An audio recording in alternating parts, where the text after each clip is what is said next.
Hey there, guys. It's Blake here once again with part two of my LG Thrill. Sorry, I got cut off there in mid sentence. I think I clicked the button by accident. Go figure. Um, but really, all I had to say was I wanted to give you guys a review on what I think about it, and I was getting into that. Um, like I was saying, the Windows 7 phone with the little blocks and stuff and everything on the main screen for you to go to everything is it's nice. You can get to everything very fast. Once again, like I said, um, it's shot video and pictures in 720p. So that's I got 1080 now and in 3D. 1080 and in 3D 1080. And it has the reverse camera on the screen. Um, and I didn't have that with the Windows Phone or the iPhone. Um, Now, quality wise and speed, I definitely would give the iPhone a heads up on at least on the Windows Phone.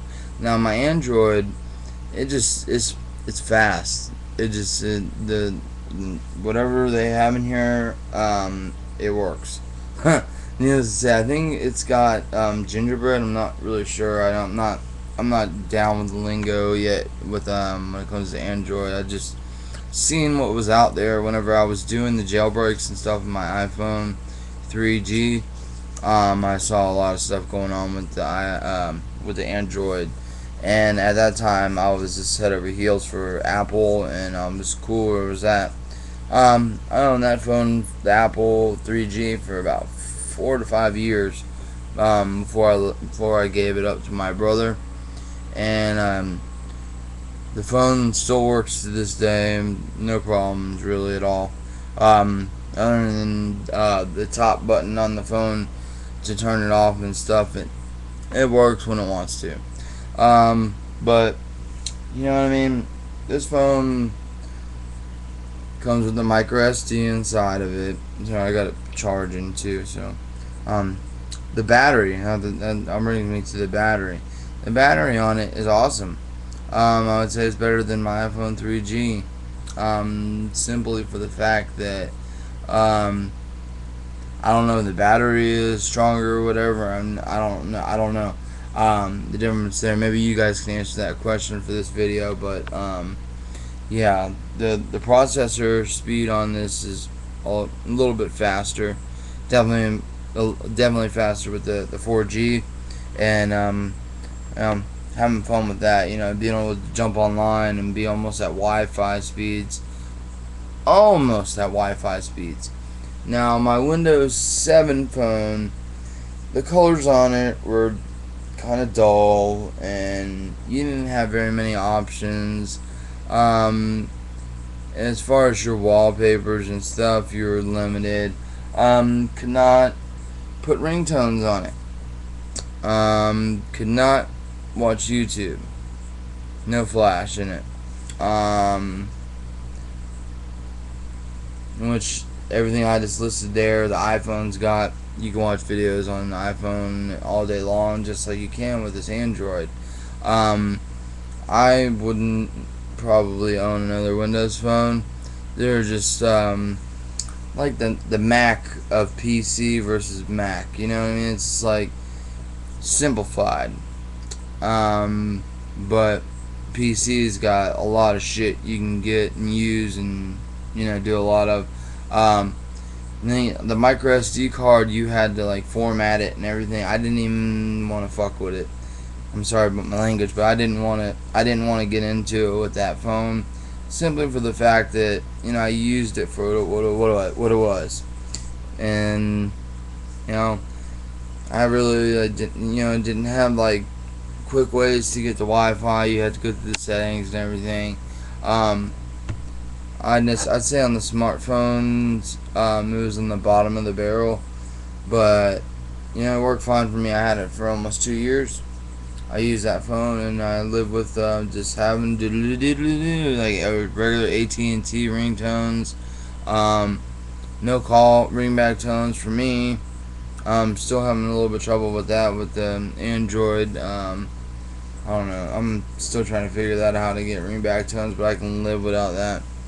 But I like to be able to go on my YouTube channel and do all that. And like as soon as I put my email address in this phone, like it just picked up everything. All my it went into my contacts on Facebook, got all the numbers that I had, took all the numbers on my SIM cards that I saved, put them on there. I really I mean it saved like almost I saved all my numbers, or this phone pulled the numbers back out. Really didn't lose anybody's number. I was really surprised, because no matter what you do, it seems like when you're trying to save your SIM or your contacts to your SIM, it wants to kick in ass and say screw you and not put half your contacts on there. But I'm sorry. Due to the fact that the Windows 7 phone is pretty interactive when it comes to like the people, and you have a lot of ways just to jump on Facebook really quick. Now, what I noticed with that phone too was I was using a lot of fucking kilobytes and megabytes, because I was just not wanting to go through the settings and turn on the Wi-Fi and connect. And this phone is so easy. You know what I mean? I'm gonna turn it on here, and like you know what I mean. Like you go and you just slide down on the bottom of the screen and it pops up, and then you slide it back up and then slide it back down, and everything's right there in them boxes. And then you know what I mean. I got all these messages and stuff. You're gonna see it clear, and it clears all them stupid messages out. But I didn't have any virus protection on my iPhone, and I really wanted that. Like, I don't know if it was available, but the only thing I could find for it at the time when I was jailbreaking, I was on 3.1.3 firmware, was like the app killer. You can cut out whatever apps you don't want running at the time, and that was about as far as I could get with that. And like when on the iPhone, I know for the 3G and the 3GSs and the original iPhone that came out, there's no drop. You can't swipe down and have all your Wi-Fi connections, Bluetooth, and all that right there. I jailbroke and put on an application in there, a third-party application. And see, when dealing with these third-party applications, you run into viruses that either make your phone start tweaking out, flashing, or you know what I mean. It was hard to find a middle ground. Like if you download too many third-party applications, one program will slow your iPhone down so much that you go to get rid of it, and then you're like, oh, it's still slow as hell, because I think it's truly just sits on the phone. As many times as you want to hit it uninstall, I don't think it's taking it off. I think it's just like a computer. Whenever you delete something, it's really not ever gone forever. If you dig deep enough, you will find it. But as I like pixel wise and color wise, the Android is right with the iPhone, if not better. The operating system is right there, if not, to me at least, better. I like the Android better. No jailbreaking. I don't need to do any of that with this phone. Now, if they come up with any updates and stuff or whatever, I will roll with that. But I'm not gonna go ahead and start getting into the guts of this phone. The iPhone left me bored. It was plain to me, and I got tired. Like, I had it for a while, so I really just wanted to jailbreak it and learn that. So I jailbroke my phone, and I had a bunch of stuff on there. But those third-party applications slow your phone down so much that I did a restore on it every week, if not every other couple days, because if I added one program, it would just make the system run completely trashy and slow. So yeah, I'm very, very happy with this Android. Um, I know a lot of people that, have the Androids and they're happy with them. They're just really, really simple to use. Um, and so is the iPhone. You know what I mean? It's simple to use. Just you're gonna miss a couple things with the 3G at least. Now the iPhone 4, it comes with some of the good stuff, video camera, and blah blah blah. I know it's got a dual core processor or whatever, but I got 3D with no glasses and stuff. That's one thing that's cool.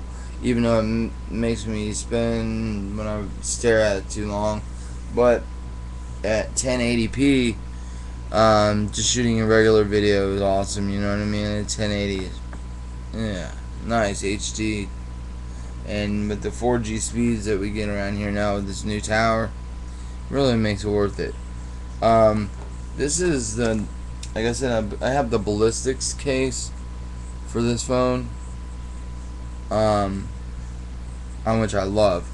And this is the package that it came in. As you can see down there, ballistics.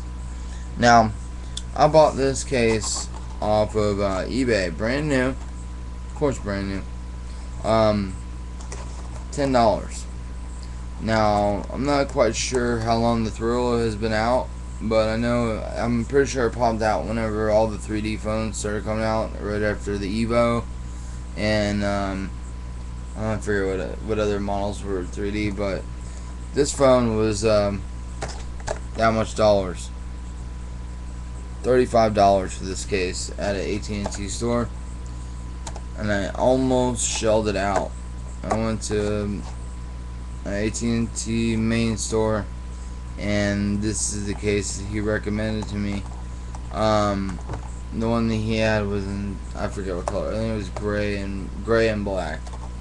Which this one is white and black, which I really like, because white and black is good with anything. But $35 they wanted for this case, and I got it for I got $15 shipped to my door, and I got it like in 2 days, and it came from Hong Kong too. It's really crazy. Like, usually I have to wait freaking a month from Hong Kong, but it's cool.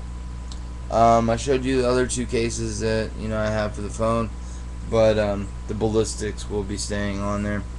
This is a hot little case, man. Nice grips. The buttons are just phenomenal. You barely have to hit the button. Like, watch my finger. It's like, and the phone is on. There's no trying to smash the button down. Just a little tapping. You can feel it very smooth. It's got actually a piece of rubber sticking down on the power button on the rocker panel, so that when you hit that, you know which way you're going, up or down on the volume, or turning the phone on and off. You feel that. So then that's pretty much it. You know what I mean? It's the App Center, the Android market is just like iTunes, or where you get your apps for your iPhone.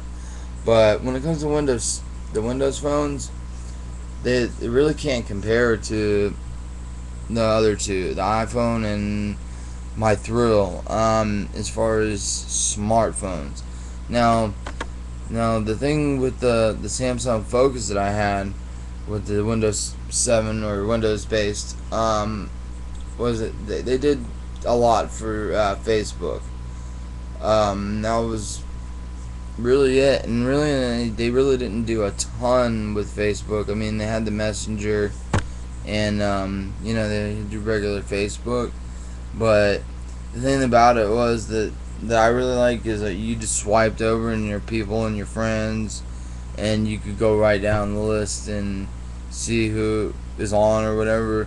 Once again, like I said, like going into settings constantly and having to turn Wi-Fi on through the settings kind of sucked. I don't know if I'm lazy or whatever. I just used a lot of kilobytes and stuff, and we all share our kilobytes. So I'm a Wi-Fi kind of guy. I'll wait until I get somewhere that has Wi-Fi to really mess around with the internet. Um, just for the simple fact that I don't want to waste it. You know what I mean?